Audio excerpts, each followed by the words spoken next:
Ito yung spy camera na nilagay ko sa kwarto ni Mrs. para kahit nasa bahay ako is nare-remote ko, napapanood ko kung ano yung nangyayari doon, no?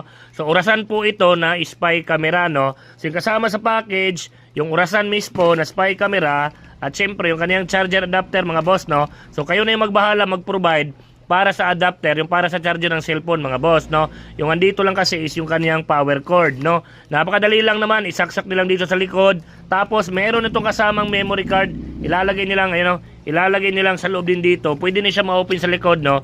Spy camera po ito na pwede natin ma-remote, no? Kahit saan yung i-install. Katulad ngayon, napapanood ko sila doon, no? So yung naka-install dito is yung spy camera na nilagay ko doon sa room, no? So ito, nag-uusap sila doon, kitang-kita ko dito. Ayan mga boss, oh.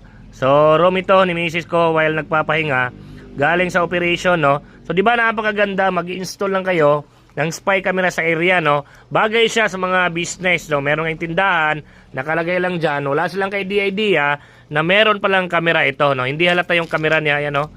Ayan yung camera niya. So, pwede nyo gamitin ito mga boss sa tindahan nyo, sa bahay nyo. Kayo na bahala kung saan nyo gagamitin, no? Kung gusto nyo ng ganito mga boss, check nyo dyan sa comment section. Nandyan na rin sa Yellow Basket.